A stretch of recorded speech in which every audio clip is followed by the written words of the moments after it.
ಹೊಸ ಸಿಎಂ ಹೊಸ ರೂಲ್ಸ್. ಹೌದು ಸ್ನೇಹಿತರೆ, ಈ ಒಂದು ಕೆಲಸ ಮಾಡಿಲ್ಲ ಅಂದ್ರೆ ಗೃಹಲಕ್ಷ್ಮಿಯರಿಗೆ 2,000 ಹಣ ಇನ್ಮುಂದೆ ಬರೋದಿಲ್ಲ. ಸರ್ಕಾರದಿಂದ ಬಿಗ್ ಅಪ್ಡೇಟ್. ಹೊಸ ಸಿಎಂ ಹೊಸ ಶಾಕ್. ಫ್ರೀ ವಿದ್ಯುತ್ಗೂ ಕೂಡ ಕತ್ತರಿ ಕೊಡ್ತಾ ಇದ್ದಾರೆ. ಸೊ ಏನಾಯ್ತು, ಏನ್ ಮಾಡಬೇಕು ನೀವು 2,000 ಹಣ ಬರ್ಬೇಕಂದ್ರೆ? ಎಲ್ಲದರ ಬಗ್ಗೆ ಸಂಪೂರ್ಣವಾದ ಮಾಹಿತಿಯನ್ನ ಈ ಒಂದು ವಿಡಿಯೋದಲ್ಲಿ ನಾನು ನಿಮಗೆ ತಿಳಿಸ್ಕೊಡ್ತೀನಿ. ನಮಸ್ಕಾರ ಬಂಧುಗಳೇ. ಕರ್ನಾಟಕದ ಒಂದು ಸರ್ಕಾರದ ಮಹತ್ವಾಕಾಂಕ್ಷೆಯ ಗೃಹಲಕ್ಷ್ಮಿ ಯೋಜನೆ ಬಗ್ಗೆ ಇಂದು ರಾಜ್ಯಾದ್ಯಂತ ದೊಡ್ಡ ಚರ್ಚೆ ನಡೀತಾ ಇದೆ. ಪ್ರತಿ ತಿಂಗಳು ಬರ್ತಾ ಇದ್ದಂಥ 2,000 ರೂಪಾಯಿ ಇದ್ದಕ್ಕಿದ್ದಂತೆ ನಿಂತು ಹೋಗಿದೆಯೇ, ಅಥವಾ ಮುಂದಿನ ತಿಂಗಳಿಂದ ನಿಮ್ಮ ಖಾತೆಗೆ ಹಣ ಬರುವುದಿಲ್ವೇ ಎಂಬ ಆತಂಕ ನಿಮಗಿದೆ.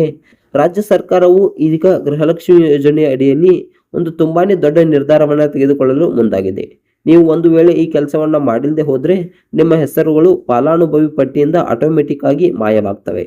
ಹೌದು, ಹೊಸ ಸರ್ಕಾರದ ಅಡಿಯಲ್ಲಿ ಹೊಸ ನಿಯಮಗಳು ಜಾರಿಗೆ ಬರ್ತಾ ಇವೆ. ಈ ಒಂದು ವಿಡಿಯೋದಲ್ಲಿ ನಾವು ಯಾರ ಹಣ ನಿಲ್ಲುತ್ತದೆ, ಯಾರಿಗೆ ಒಂದು ಸಮಸ್ಯೆ ಇದೆ, ಯಾರಿಗೆ ಒಂದು ಸಮಸ್ಯೆ ಇಲ್ಲ, ಹೊಸದಾಗಿ ಜಾರಿಯಾಗಿರುವ ಬಯೋಮೆಟ್ರಿಕ್ ನಿಯಮಗಳು ಏನು ಅನ್ನೋದರ ಬಗ್ಗೆ ಸಂಪೂರ್ಣವಾದ ಮಾಹಿತಿಯನ್ನ ಈ ಒಂದು ವಿಡಿಯೋದಲ್ಲಿ ನಾನು ನಿಮಗೆ ತಿಳಿಸ್ಕೊಡ್ತೀನಿ. ಅದಕ್ಕೂ ಮೊದಲು ನೀವು ನಮ್ಮ ಚಾನಲ್ಗೆ ಸಬ್ಸ್ಕ್ರೈಬ್ ಮಾಡಿಲ್ಲ ಅಂದರೆ ಈ ಕೂಡಲೇ ಸಬ್ಸ್ಕ್ರೈಬ್ ಮಾಡಿ. ಹಾಗೆ ಒಂದು ಪಕ್ಕದಲ್ಲಿರೋ ಬೆಲ್ ಐಕಾನ್ ಪ್ರೆಸ್ ಮಾಡೋದ್ರ ಮೂಲಕ ನಮಗೆ ಸಪೋರ್ಟ್ ಮಾಡಿ. ಮುಖ್ಯ ವಿಷಯ ಬರುವ ಮೊದಲು ಒಂದು ಪ್ರಮುಖ ಎಚ್ಚರಿಕೆ ಏನಪ್ಪಾ ಅಂತಂದ್ರೆ, ಸೋಷಿಯಲ್ ಮೀಡಿಯಾದಲ್ಲಿ ಗೃಹಲಕ್ಷ್ಮಿ ಹಣ 2,000 ರೂಪಾಯಿಯಿಂದ 3,000 ಅಥವಾ 5,000 ರೂಪಾಯಿ ಏರಿಕೆಯಾಗಿದೆ ಎಂಬ ಸುದ್ದಿಗಳು ಹರಿದಾಡ್ತಾ ಇವೆ. ಹೆಚ್ಚುವರಿ ಹಣ ಪಡೆಯಲು ಈ ಲಿಂಕ್ ಕ್ಲಿಕ್ ಮಾಡಿ ಎಂಬ ಸಂದೇಶಗಳು ತುಂಬಾನೇ ಬರ್ತಾ ಇವೆ. ಆದರೆ ನೆನಪಿಡಿ, ಇವೆಲ್ಲವುಗಳು ಸಂಪೂರ್ಣ ಸುಳ್ಳು ಸುದ್ದಿಗಳು. ಸರ್ಕಾರವು ಹಣವನ್ನು ಹೆಚ್ಚಿಸುವ ಯಾವುದೇ ನಿರ್ಧಾರವನ್ನು ತೆಗೆದುಕೊಂಡಿಲ್ಲ. ಇಂತಹ ಫೇಕ್ ಲಿಂಕ್ಗಳನ್ನು ಕ್ಲಿಕ್ ಮಾಡುವುದು, ನಿಮ್ಮ ಆಧಾರ್ ಕಾರ್ಡ್ ಮಾಹಿತಿಯನ್ನು ನೀಡುವುದು ಅಥವಾ OTP ಹಂಚಿಕೊಳ್ಳುವುದನ್ನು ಮಾಡಬೇಡಿ. ಇದು ನಿಮ್ಮ ಬ್ಯಾಂಕ್ ಖಾತೆಗೆ ಒಂದು ಅಪಾಯವನ್ನುಂಟು ಮಾಡಬಹುದು, ನಿಮ್ಮ ಬ್ಯಾಂಕ್ ಖಾತೆಗೆ ಒಂದು ಕುತ್ತನ್ನು ತರಬಹುದು. ಅದಕ್ಕಾಗಿಯೇ ಯಾರೂ ಕೂಡ ಯಾವುದೇ ಒಂದು ಲಿಂಕ್ ಅನ್ನು ಕ್ಲಿಕ್ ಮಾಡ್ಕೋಬೇಡಿ, ಯಾವುದೇ ಒಂದು OTP ಶೇರ್ ಮಾಡಿಬಿಡಿ. ಖಂಡಿತವಾಗ್ಲೂ ಸ್ನೇಹಿತರೆ, 2,000 ಹಣ ಅಷ್ಟೇ ಬರುವುದು, 3,000 ಅಥವಾ 5,000 ಹಣ ಬರುವುದಿಲ್ಲ. ದಯವಿಟ್ಟು ಯಾರು ಕೂಡ ಈ ರೀತಿಯಾಗಿ ಯಾವುದೇ ಲಿಂಕ್ ಅನ್ನು ಕ್ಲಿಕ್ ಮಾಡಬೇಡಿ. ಸರ್ಕಾರ ಯಾಕೆ ಇಷ್ಟು ಕಟ್ಟುನಿಟ್ಟಿನ ಕ್ರಮ ಕೈಗೊಳ್ಳುತ್ತಿದೆ ಎನ್ನುವುದನ್ನು ನೀವು ಕೇಳ್ಬೋದು. ಆದರೆ ಇದಕ್ಕೆ ಕಾರಣ ಯೋಜನೆ ನಡೆಯುತ್ತಿರುವ ಅಕ್ರಮಗಳು. ಸುಮಾರು 2 ಲಕ್ಷಕ್ಕೂ ಹೆಚ್ಚು ಮಹಿಳೆಯರು ಮೃತಪಟ್ಟಿದ್ರು ಕೂಡ ಅವರ ಹೆಸರಿನಲ್ಲಿ ಕುಟುಂಬದವರು ಇನ್ನೂ ಹಣವನ್ನ ಪಡಿತಾ ಇದ್ದಾರೆ. ಸುಮಾರು 50,000ಕ್ಕೂ ಹೆಚ್ಚು ಆದಾಯ ತೆರಿಗೆ ಪಾವತಿದಾರರು ಈ ಯೋಜನೆಯ ಲಾಭವನ್ನ ಪಡಿತಾ ಇದ್ದಾರೆ. ಸರ್ಕಾರದ ಗಮನಕ್ಕೆ ತುಂಬಾನೇ ಇದು ಬಂದಿದೆ. ಅದಕ್ಕಾಗಿಯೇ ಸರ್ಕಾರ ಈ ರೀತಿಯ ಎಚ್ಚರಿಕೆಯನ್ನ ವಹಿಸಿಕೊಳ್ತಾ ಇದೆ. ಅನರ್ಹರ ಖಾತೆಗೆ ಹೋಗುತ್ತಿರುವ ಕೋಟಿ ರೂಪಾಯಿಗಳನ್ನು ತಡೆದು ನಿಜವಾದ ಬಡ ಮಹಿಳೆಯರಿಗೆ ಈ ಹಣ ತಲುಪಲಿ ಎಂಬ ಉದ್ದೇಶದಿಂದ ಸರ್ಕಾರವು ಈ ಪರಿಶೀಲನೆ ಈ ವೆರಿಫಿಕೇಶನ್ ಅನ್ನು ಆರಂಭಿಸಿದೆ. ಆರಂಭದಲ್ಲಿ ಜೀವಿತ ಪ್ರಮಾಣ ಪತ್ರ ಕೇಳುವ ಆಲೋಚನೆ ಇತ್ತಾದರೂ ಸಾರ್ವಜನಿಕರ ವಿರೋಧದಿಂದ ಅದನ್ನು ಕೈಬಿಟ್ಟು ಈಗ ಡಿಜಿಟಲ್ ವ್ಯವಸ್ಥೆಯನ್ನ ತರಲಾಗಿದೆ. ಹೊಸ ನಿಯಮ. ಈಗ ಬಂದಿರುವ ಅತಿ ಮುಖ್ಯವಾದ ಹೊಸ ರೂಲ್ಸ್ ಏನಪ್ಪಾ ಅಂತಂದ್ರೆ, ಒನ್ ಟೈಮ್ ಬಯೋಮೆಟ್ರಿಕ್ ಅಪ್ಡೇಟ್. ಫಲಾನುಭವಿಗಳು ಕಡ್ಡಾಯವಾಗಿ ಒಂದು ಬಾರಿ ತಮ್ಮ ಹೆಬ್ಬೆರಳಿನ ಗುರುತನ್ನು ನೀಡಿ ತಮ್ಮ ಖಾತೆಯನ್ನು ಮರುದೃಢೀಕರಿಸಬೇಕು. ನೀವು ನಿಜವಾಗಿಯೂ ಫಲಾನುಭವಿ ಎಂದು ಸಾಬೀತುಪಡಿಸಲು ಇದು ಅತ್ಯಗತ್ಯ ಅಂತಕ್ಕಂಥ ಮಾತನ್ನ ಇಲ್ಲಿ ಹೇಳ್ತಾ ಇದ್ದಾರೆ. ಇನ್ನು ಯಾರ್ಯಾರಿಗೆಲ್ಲ ಹಣ ಕಟ್ ಆಗ್ಬೋದು ಅಂತಕ್ಕಂಥದ್ದನ್ನ ನೋಡ್ಬೇಕಪ್ಪ ಅಂತ ಅಂದ್ರೆ, ಇಲ್ಲಿ ಬಯೋಮೆಟ್ರಿಕ್ ಅಪ್ಡೇಟ್ ಅನ್ನ ಮಾಡಿದವರಿಗೆ ಹಣ ಕಟ್ ಆಗುತ್ತೆ. ಇನ್ನು ಆದಾಯ ತೆರಿಗೆ ಪಾವತಿದಾರರಿಗೆ ಹಣ ಕಟ್ ಆಗುತ್ತೆ.